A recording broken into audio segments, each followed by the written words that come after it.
اس کے بیس پر تمام مسلمان کہتے ہیں کہ معاویہ تو صحیح تھے، ان کو غلط نہ کہو، کیونکہ امام حسن علیہ السلام سے جو صلح کی تھی، نبی اکرم صلی اللہ علیہ وسلم کی حدیث ہے کہ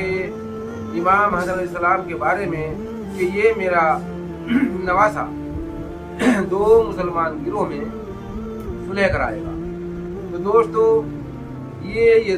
معاویہ کو اس بیس پر کہتے ہیں کہ وہ بھی مسلمان ہے، صحابی رسول ہے، اس کو برا نہ کہا کرو۔ دوستو میں پوچھتا ہوں، اگر اس بات پر اٹل رہتے ہو کہ نبی پاک صلی اللہ علیہ وسلم کی یہ حدیث ہے کہ 2 مسلمان گروہ میں صلح کروائے گا اور امام حسن علیہ السلام نے صلح کروائی، تو اس حساب سے معاویہ ابو سفیان مسلمان ہے، تو دوستو وہ حدیث کہاں جائے گی؟ اس حدیث کو کہاں لے جاؤ گے جس کے بارے میں آپ نے فرمایا، عمار بن یاسر کے بارے میں جو آپ نے فرمایا، اے عمار تجھے جہنمی گروہ قتل کرے گا اور وہ تجھے جہنم کی طرف بلائیں گے، تو انہیں جنت کی طرف بلائے گا۔ دوستو کیا حضرت عمار بن یاسر صحابی رسول نہیں ہے؟ اگر صحابی رسول ان کو مانتے ہو تو ان کے قتل کرنے والے کو، جس کو نبی اکرم صلی اللہ علیہ وسلم نے جہنمی گروہ قرار دیا، باغی گروہ کا مطلب جہنمی گروہ قرار دیا، تو اس کو کیا کرو گے؟ اب کون سی حدیث پر اٹل رہتے ہو؟ ایک پالے میں آ جاؤ، یا تو حضرت عمار بن یاسر رضی اللہ عنہ کو کہو کہ وہ حق پر تھے، مولا علی کے ساتھ تھے، اور جس نے ان کو قتل کیا وہ گروہ باغی تھا، جہنمی تھا۔ تو دوستو آج یہ یزید کو رحمۃ اللہ علیہ کہنے پر مجبور اس لیے ہیں کیونکہ ان کو معاویہ ابو سفیان کا بھی دفاع کرنا ہے۔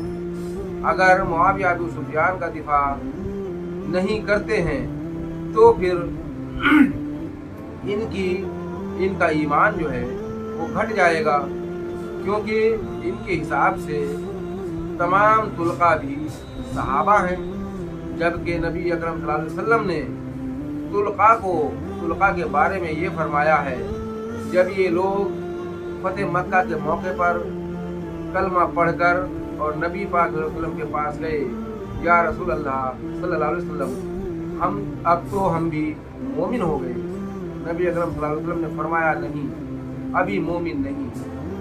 ابھی تو تم نے صرف کلمہ پڑھا ہے، کلمہ پڑھ کر اسلام میں داخل ہوئے ہو،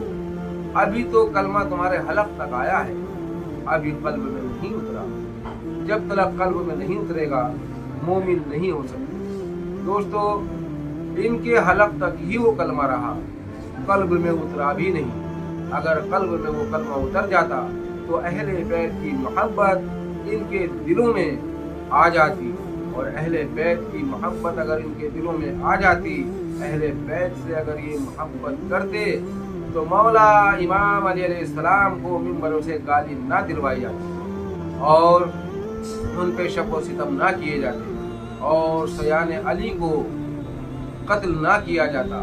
تمام بدری صحاباؤں کو قتل نہ کیا جاتا۔ دوستو کلمہ ان کے حلق سے نیچے اترا ہی نہیں، اور جس کے حلق سے نیچے کلمہ نہیں اترا اس کے بارے میں علامہ اقبال فرماتے ہیں، خرد نے کہہ بھی دیا لا الہ تو کیا حاصل، یعنی عقل نے اگر کہہ بھی دیا لا الہ تو کیا حاصل، دل و نگاہ مسلمان نہیں تو کچھ بھی نہیں۔ دوستو اگر یہی سنیت ہے، یزید کی دفاع کرنا سنیت ہے،